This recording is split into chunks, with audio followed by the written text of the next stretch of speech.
104 নং দেৰগাঁও বিধানসভা সমষ্টিত মিত্ৰজোঁটৰ প্ৰাৰ্থী ডক্টৰ মৃদুল কুমাৰ দত্তৰ হৈ প্ৰচাৰ অভিযান অজন্তা নেওগে।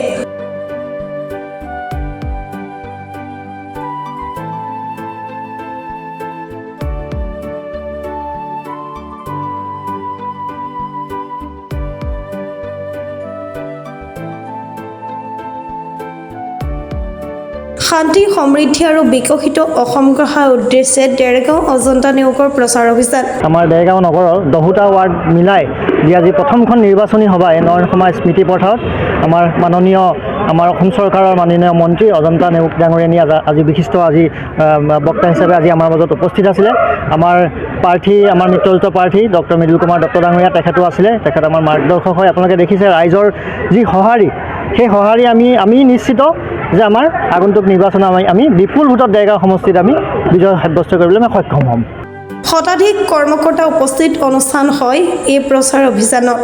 দিয়া দিনটোৰ পৰাই গোটেই ৰাজ্যখনতে ভাৰতীয় জনতা পাৰ্টি NDA প্ৰাৰ্থীসকলৰ সপক্ষে আজি গোটেই ৰাজ্যখনতে বতাহ গৈছে আৰু গোলাঘাট জিলাখনতো আমাৰ NDA প্ৰাৰ্থীসকলৰ যি নিৰ্বাচনী প্ৰচাৰ অতি ভালভাৱে ৰাইজৰ যি প্ৰবল উৎসাহ আৰু উদ্দীপনাৰে এই নিৰ্বাচনী প্ৰচাৰ চলিছে। মই আজি দেৰগাঁৱলৈ আহিলোঁ। কালি মই তিতাবৰলৈ গৈছিলোঁ। মোৰ নিজা সমষ্টি বা সৰুপথাৰ সমষ্টি বোকাখাট বা আমাৰ খুমটাই সকলোতে NDA সপক্ষে বিপুল বতাহ বলিছে। নিশ্চিত যে এইবাৰ পুনৰ NDA চৰকাৰ হ'ব আৰু গোলাঘাট জিলাখনতো আমাৰ 5জন NDA সমষ্টিত প্ৰাৰ্থী বিপুল ভোটেৰে তেওঁলোক নিৰ্বাচিত হ'ব। আমি এইটোৱে ক'ম যে যোৱা সময়ছোৱা মুখ্যমন্ত্ৰী ডাঙৰীয়াই এই কথাখিনি কৈছে, তেওঁলোকৰ পৰিয়ালে কৈছে, তেওঁলোকৰ পত্নীৰ পৰা আমি শুনিছোঁ। গতিকে আমি সেইজন শিল্পীক আমি শ্ৰদ্ধা জনাওঁ। কিন্তু নিৰ্বাচনৰ যিটো পৰিৱেশ, এই পৰিৱেশৰ কথাই মই পুনৰবাৰ ক'ম যে এই নিৰ্বাচনটোত আজি উন্নয়নৰ সপক্ষে ৰাইজে বতাহ বলিছে আৰু আমি সেইটোৱে কৈছোঁ যে সুৰক্ষিত অসম আৰু বিকশিত অসম এইখিনি শ্লোগান লৈ আমি ৰাইজৰ ওচৰলৈ আহিছোঁ। ৰাইজলে আমাক আঁকোৱালি লৈছে আৰু আমি নিশ্চিত যে এই বিকশিত অসম আৰু সুৰক্ষিত অসম এই শ্লোগানেৰে আজি ভাৰতীয় জনতা পাৰ্টি NDA সমৰ্থিত আমাৰ চৰকাৰ নিশ্চিতভাৱে অসমত গঠন হ'ব। মইতো আপোনাক কৈয়ে আছোঁ বাৰু, মই আজি বুলি নহয়, যিদিনাখন মই আমাৰ দত্ত ডাঙৰীয়া ইয়াতে মই তেওঁৰ একেবাৰে যিটো নমিনেশ্যনৰ সমদল আছিলে তাতো মই অংশগ্ৰহণ কৰিছোঁ।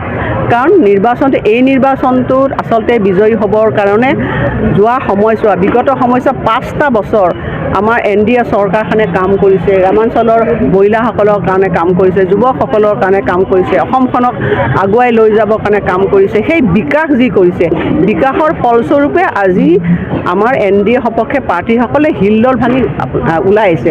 মোৰ যদি মনোনয়ন পত্ৰ চাইছে, যদি আপোনালোকে গোলাঘাটত গৈছে, সেইদিনাখন গোটেই গোলাঘাটত একেবাৰে হাজাৰ হাজাৰ ৰাইজ স্বতঃস্ফূৰ্তভাৱে আহিছে।